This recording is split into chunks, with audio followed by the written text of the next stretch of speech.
Today I'm going to talk about how not all religions look like Christianity. Welcome to Missing the Mark, where we look for meaning in strange places. I'm Christopher. So, I've noticed a place where a lot of people go wrong in understanding a lot of the modern world is they think that religions all look like Christianity, but just with different details. So that, like, to be a religion consists of, like, having a place that you go on a weekly basis in order to both learn and pray, and specifically about religion, while having an official organization dedicated to this with some sort of hierarchy that understands itself to actually be a religion. And that really is not actually the way. A lot of religions do not actually function that way. And moreover, like Christianity having the idea of a hierarchy of being in which you can separate the natural from the supernatural and so on, like, these are all actually rather specifically Christian ideas. You don't even find all of these things in Judaism, although Christianity, for very obvious reasons, has a lot in common with Judaism. But at the same time, like, you don't even find all of these ideas really in Christianity more generally. Among the various Protestant sects of Christianity and various Christian heresies and so on. You don't even find all these things there, and you very much don't find them even in major world religions outside of it. Like the especially if you study like the way paganism frequently works, whether you're talking about like Greek or Roman paganism or Norse paganism or African paganism or people might prefer the term polytheism or whatever, same basic thing, or whether you're talking about Japanese animism or other things, like, yeah, like everybody has ceremony. Like there will be ceremonies that people have, and but the having of ceremonies doesn't actually define a religion. And the especially not, as you start to look at these things, they don't have that same sort of structure. You don't have things like worked out theologies. You don't have kind of funny, like Greek paganism frequently will get described. It's got a pantheon in this like worked out way where these particular stories, and like this is their cosmology, as if like Hesiod's Theogony is in fact a work not of poetry but of theology, as in the very concept of theology is itself largely a Christian one that many other religious traditions literally reject, because theology comes from the Greek theos, logos, theos meaning God, and logos meaning like rationality and reason. And you find a lot of religions in the world that straight up deny that human reason can in any way, to any degree, any meaningful or useful degree, understand the divine. Some people don't, sometimes some people will sort of compromise and say like, well, we can understand some negatives about the divine at least, and other people like, no, just straight up, like anything you say about it isn't it. And not quite exactly, but like, the Tao is saying that that if one speaks about the Tao, one does not understand the Tao. That's not exactly what that means in context. But that said, because you can also find that sort of thing in other sorts of, it's complicated. I don't want to go on a huge tangent there, but you can find that in even more extreme ways where like your all descriptions are wrong, and it's only like mystical experience that actually tells you anything about the divine. You can find that in a bunch of like mystical traditions. The other thing, you see this in a lot of paganisms, is that something very unique to Christianity is the fact that, and this is within Orthodox, little o Orthodox, so Catholics and capital O Orthodox, and like the Copts too, but the fact that priests are also theologians is weird, historically speaking. This is not in any sense normal. Like if you go to any of the places, any of the pagan places, philosophers, if you even have them, and a lot of people don't, but philosophers and priests are normally completely separate groups of people, often somewhat at war with each other, where the philosophers try to work out things. And so, like for example, within Greek paganism, the poets like the putting on of plays and so on were part of their religious festivals and related to things that the priests would do.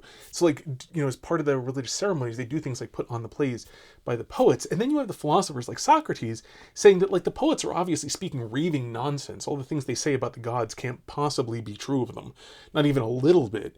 And actually, Socrates famously within the Republic, from the, as he's constructing the ideal republic, in that section of it, he famously bans the poets from the city because they lie about the gods.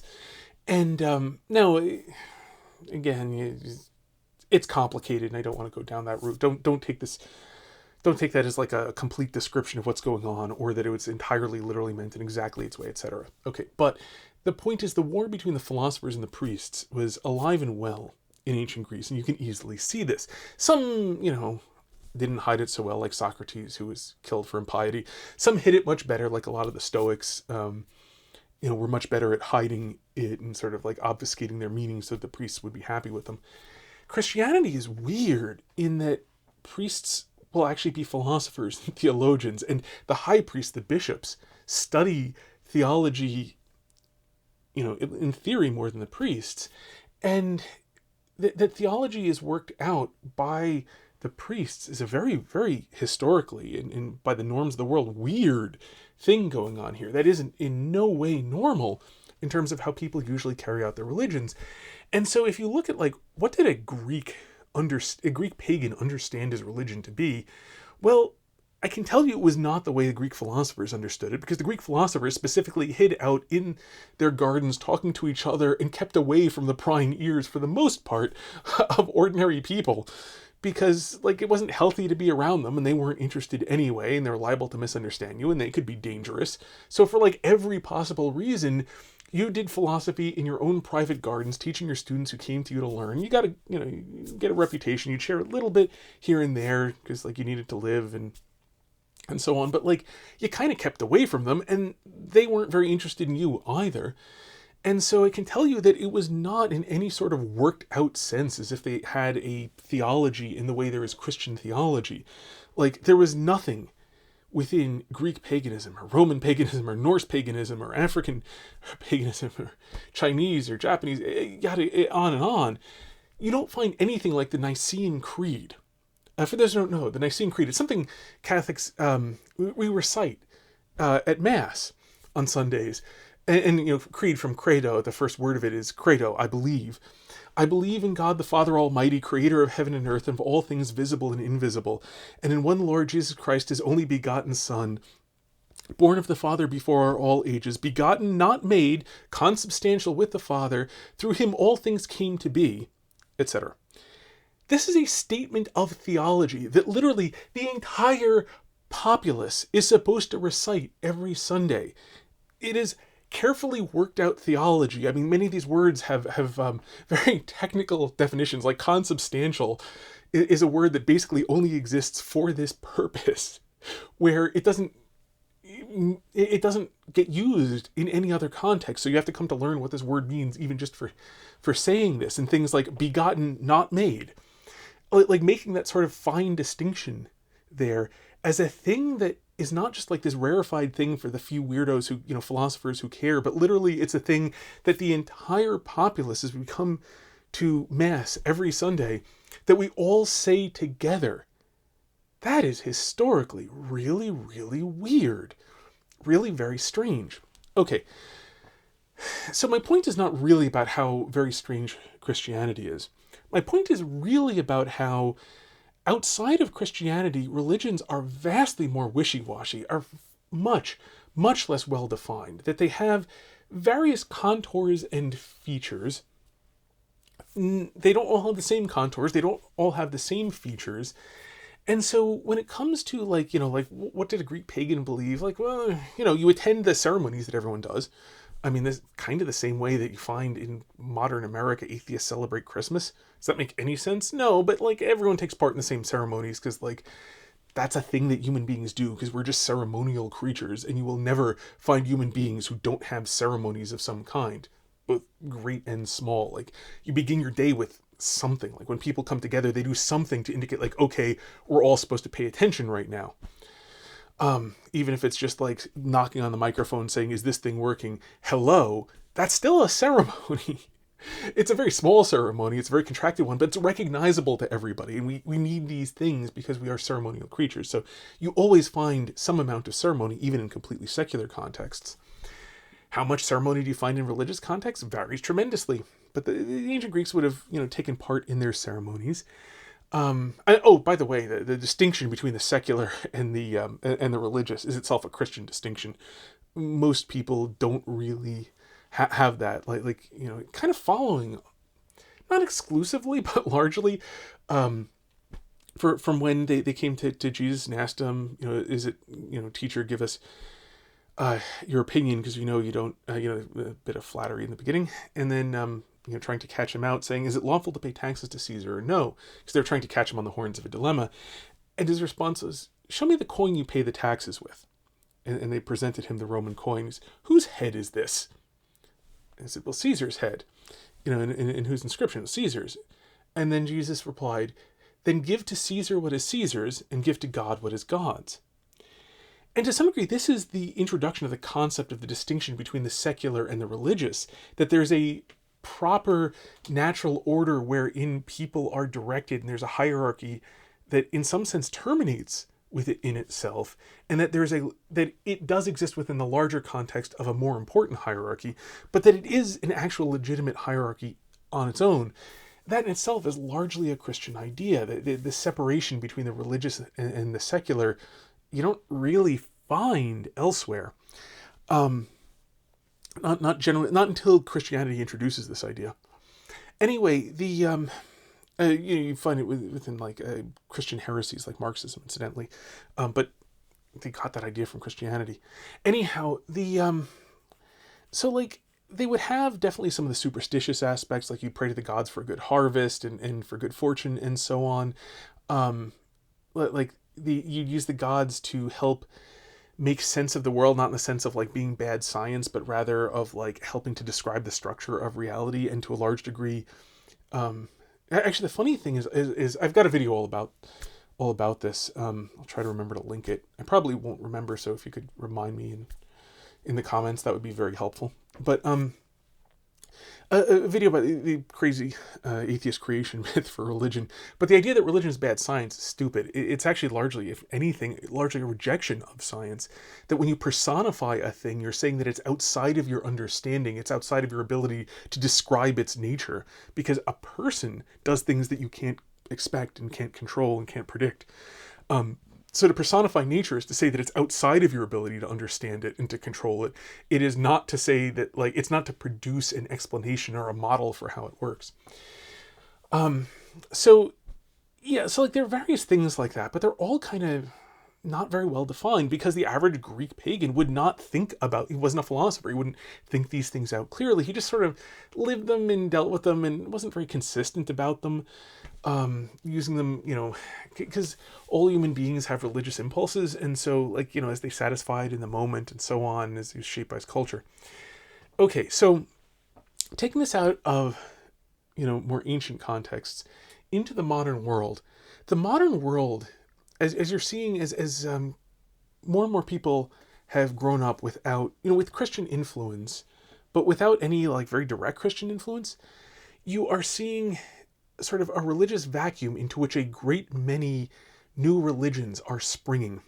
And you can see them. There are things like environmentalism and veganism and, political progressivism is a lot, especially racialism is often like this. You see, and the thing about these things, when I identify them, I don't mean that they are a single unified religion. There is no pope of environmentalism.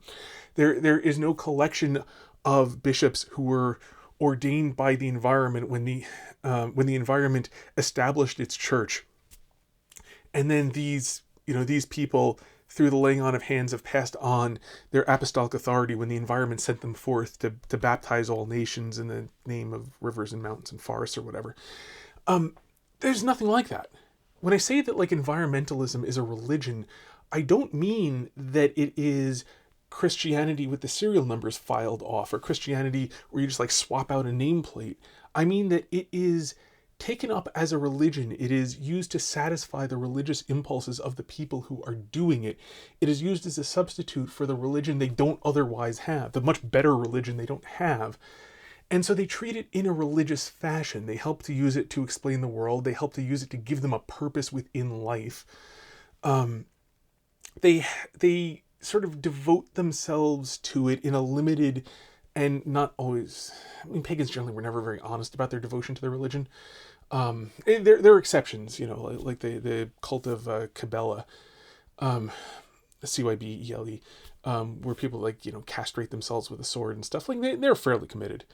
But for the most part, they're not deeply committed. They're not aspiring to be saints of their religion. They're kind of using it to fulfill their needs, and they subordinate themselves to it on occasion and in certain ways. Like one of the things is there's an interesting relationship. Human beings have an impulse to things like fasting. That we know we should have some sort of control of our ability of our taking in of food, and we know that we should, in some sense, voluntarily, at times and in certain ways, not eat something, just as sort of a form of this control, and also a form of the mortification of the flesh, and a form of balancing out when we get other things wrong. And so you find the idea of fasting all over the place. But what form does it take? Like sometimes it's a very simple and conceptually easy to implement. You just don't eat for a while. But you also find it in forms like a more limited sense of we don't eat this food.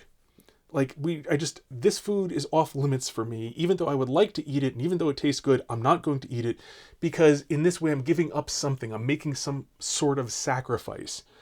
And this, because my life is out of whack, and so a sacrifice on my part is something that will help to restore the balance. And what does that sacrifice look like? For a lot of agricultural history, the sacrifice often looked along the lines of I take wine and pour it on the altar. I can't drink it after I pour it on the altar. I would like to drink the wine, but I take the wine and I pour it on the altar, and thus I make a sacrifice where I destroy some portion of the good that I could receive, because this balances my life out so that my life is not purely about me being selfish and just gratifying my impulses. For a lot of agricultural history, it's I take one of my animals and then I kill it, and so I kill it to, and pour its blood and offer its life. And often this would come with some version of then burning either it or some portion of it or so on. And you see all sorts of different implementations of that. There are some where you burn a little bit of it and you eat the good parts. And then there's some where you burn the entire animal so that you don't get any of the good parts. It varies all over the place. That impulse you can see in things like veganism, but you can also see in environmentalism where it becomes I'm only going to eat local, or I'm only going to eat this stuff, or I won't eat this because it's got too much of an environmental impact, or I won't eat this because the farmers in South America are clearing forest in order to make way for this crop, so I'm not going to eat that crop. And this fulfills the impulse of fasting, that there should be, for people who have, where fasting isn't brought to them in any sort of way, or as any sort of obligation, that they still have this instinct that I should be doing some sort of something with what I eat, where I don't just eat literally anything that I want at all times. So I need some sort of structure, something that gives me something to not eat for some reason, such that I can be exercising control over myself in this fashion. And that's one of the functions of religion, is to give this thing for you where you forgo some good, not because it's bad, but because it's good, for the sake of some higher good of balancing out what you do wrong, or having self-control, or so forth. But it doesn't make any sense to say I need to exercise some amount of balance and self-control, so I'm going to not eat bananas just because there's got to be something I don't eat after all. Everyone needs something that they don't eat, and not because they dislike it. So there's got to be some rule that I follow. So how about this one? That doesn't have any satisfying power. So you need something that gives you this rule, so the rule does not originate with you, because you're always going to suspect, what if it's just that I don't like bananas? Now, of course, the problem is that if you don't select the religion because you think it's true, there's a very strong tendency to pick the religion because it's comfortable. And so you pick the religion that I don't like bananas, I just happen to pick the religion substitute, or, frankly, just the religion that forbids me from eating bananas, because, like, it's pretty easy. That's kind of the way I want to go. And, like, yeah, it's not a religion in the sense of, like, environmentalism doesn't have, as I said, doesn't have an apostolic tradition or priest. You don't go to, environment church every Sunday. Although, you celebrate Earth Day and, maybe you turn off your lights for an hour on whichever day it is. And, for some people, you get the evangelical impulse, so you can stand on the corner and yell at people about climate change and how, they need to repent from their sins of, carbon emissions, etc. And again, like, it's not, but, like, not everyone who's into environmentalism is into that part of environmentalism. It's not like an official dogma of environmentalism and so on. Well, no, but they're not Christianity. You won't see that. You will see this kind of amorphous thing that has a bunch of these characteristics that help to shape and direct human life and give it some sort of externally imposed meaning to which you conform, but you're kind of cheating because you're just picking whichever one you happen to like. And so that's why I think a lot of people go wrong and don't understand these various things as competing religions. And the thing, by the way, can be like just a person saying, like, the environment that God gave us is, the natural world that God gave us is good, and we are the stewards of it and should take care of it. That's what stewardship is. So we should be responsible, and we should do things like not pollute rivers unnecessarily, because that's not good stewardship. And so there are people who take this not as a religion in itself, but simply as a good thing to do for whatever reason. And there are people who take it as a religion. And again, it's not like the thing, you don't find people who, okay, for the most part, you don't find people who are Catholic simply on completely secular grounds that, like, well, going to Mass every Sunday and upholding the precepts of the church, including professing my belief in things, is just good in a completely secular sense, because, like, that's a thing that's good to do. Like, you don't really find that, especially because to be Catholic involves, like, giving the assent of the intellect to various things, or lying that you're doing it. And so, if you don't, you're lying. So, you can't honestly do that as simply a good idea without actually believing it to be true. There are people who do lie that way, of course, I know. But anyway, not a ton of them, I don't believe at this point, but there are people who lie for that reason.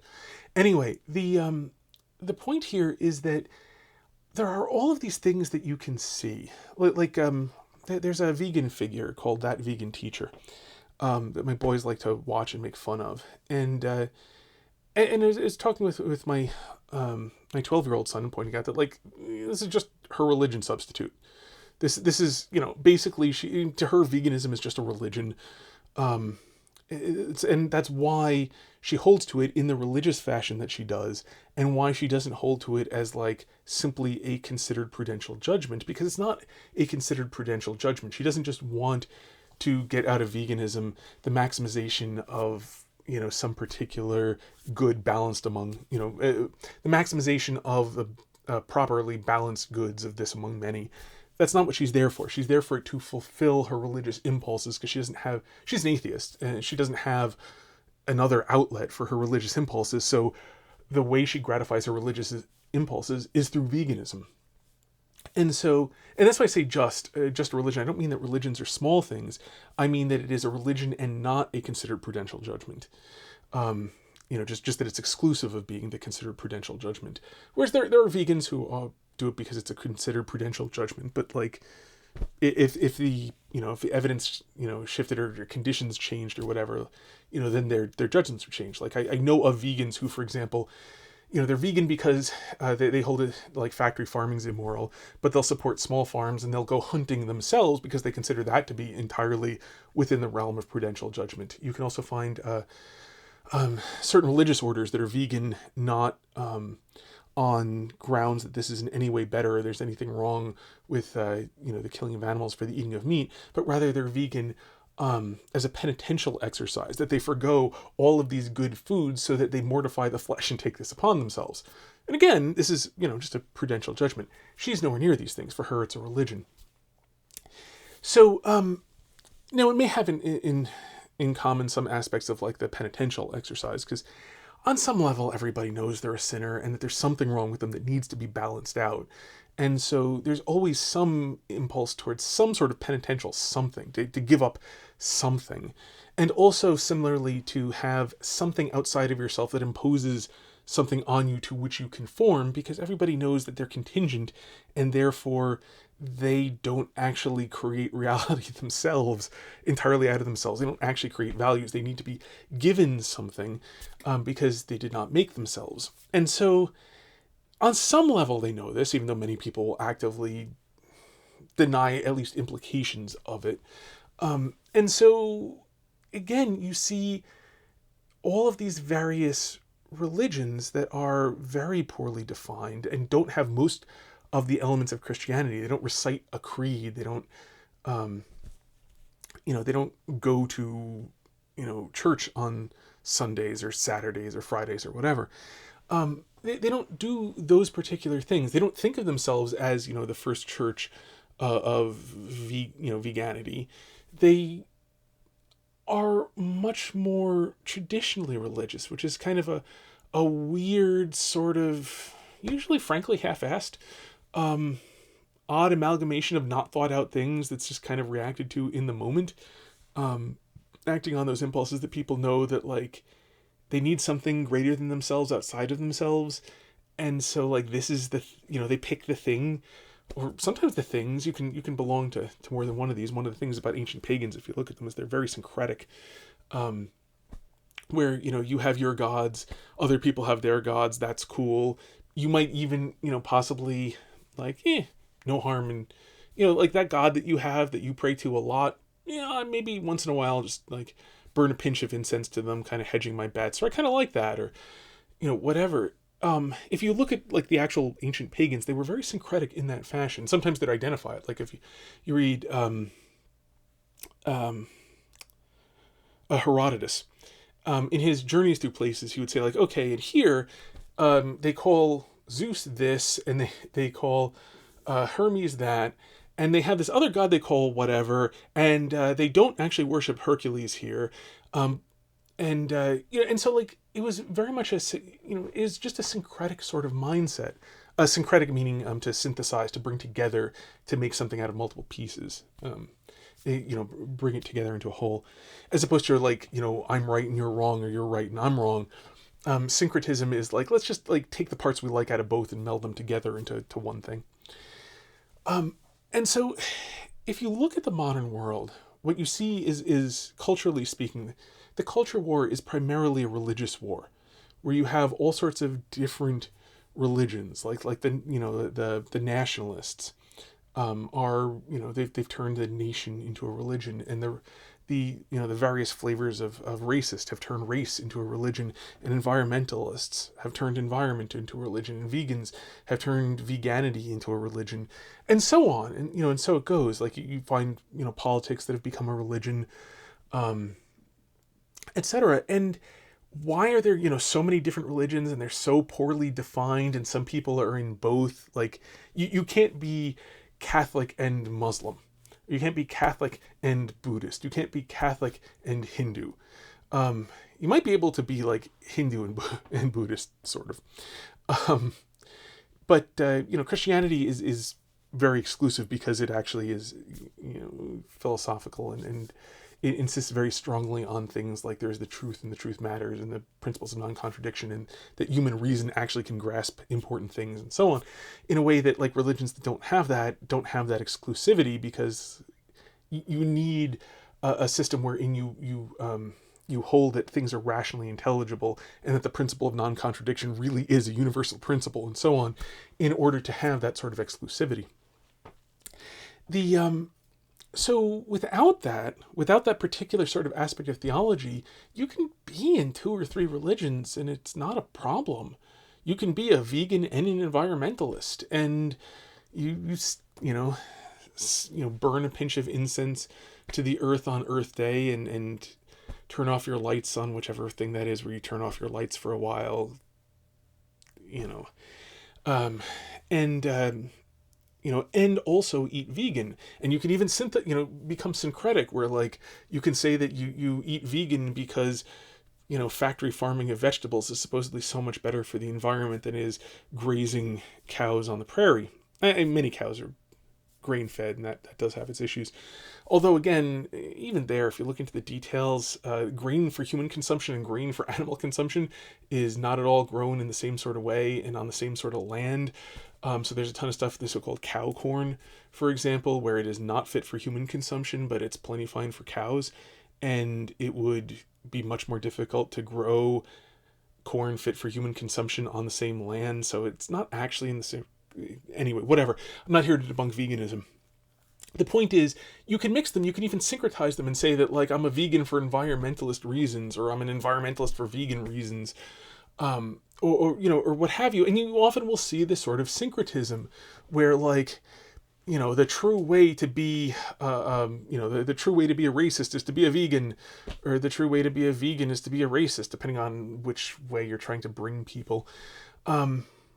And so, yeah, you see this all over the place. Like the way to end the oppression of the proletariat is through environmentalism, etc., etc., etc.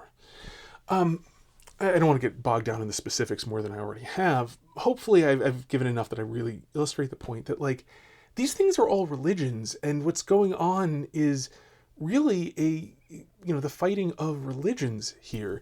These are not a collection of prudential judgments where people are merely disagreeing with each other about what the most prudent course of action on shared goals is.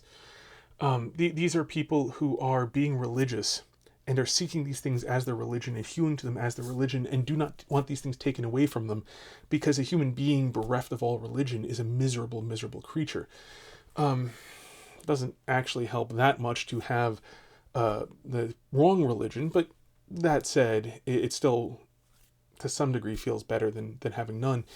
And that's why you always see it, but you don't see it looking like Christianity. It's not very recognizable, because outside of Christianity and religions that have been heavily influenced by Christianity or Christian heresies,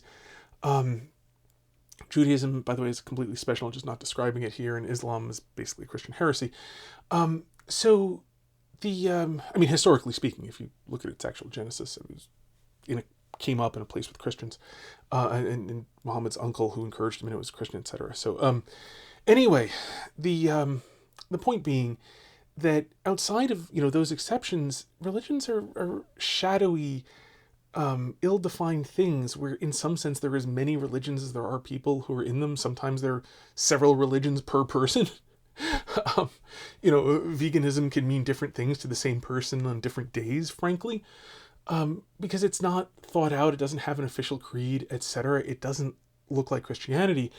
And so this is the thing: to understand the modern world, you have to understand, when you're looking at all of these various religions that are fighting each other, that they don't look like Christianity. Like, because you get so many people are going, but they're not like this. They don't do this. They're not real religions. They're lacking this thing Christianity has. They're lacking this other distinctive feature of Christianity. Like, yeah, that's not because all religions are exactly like Christianity, but with different names or different words for things. It's because Christianity is actually pretty unusual. And when you look at all of this messy stuff like veganity and environmentalism and on, well, that's what religions look like. Now, it's in the early stages of development, and over time, give them a few hundred years, and they'll have, if they, manage to survive, they will, develop more rituals, and they'll be a bit more sort of distinct and recognizable, because any distinct subgroup over time eventually, develops its things that are more recognizable. So, when they're new, they are even more vague and even more shadowy, and you will at least tend to recognize them a bit better by some common cultural practices that come up within people who adhere to the religion. But even there, they'll still have their periphery of people who don't really do that stuff, and, kinda are in it, because if you're not Christian, kinda being in it kinda works. Christianity is Again, Judaism's an exception. I'm just not talking about, etc. Christian heresies, again, are an exception in a different way. Sorry for hitting the microphone. But other than that, that's the thing. It doesn't work in Christianity to be kind of Christian. That's just to be a failed Christian. It's to be not Christian. But for the rest of the religions, it does kind of work to kind of be in them. There's some details about Hindu castes, etc. There will be individual exceptions, okay? But as a general rule, a lot of the more wishy-washy religions, it kind of works to be wishy-washy with. Until next time, may you hit everything you aim at. If you like this video, then clicking the like button, according to YouTube, will make them more likely to recommend it to others. If you know anyone who might get something out of this video, then it would be kind to share it with them, or just share it on social media in general. And if you'd like to see future videos of mine, you can subscribe. And if you're not in the habit of checking your subscriptions page regularly, then I suggest clicking the notification bell and setting that to always, because otherwise subscribing to a channel basically just sort of gives YouTube a hint that maybe it should consider recommending these videos to you, possibly at some point, if they think so. It's a funny world we live in. God bless.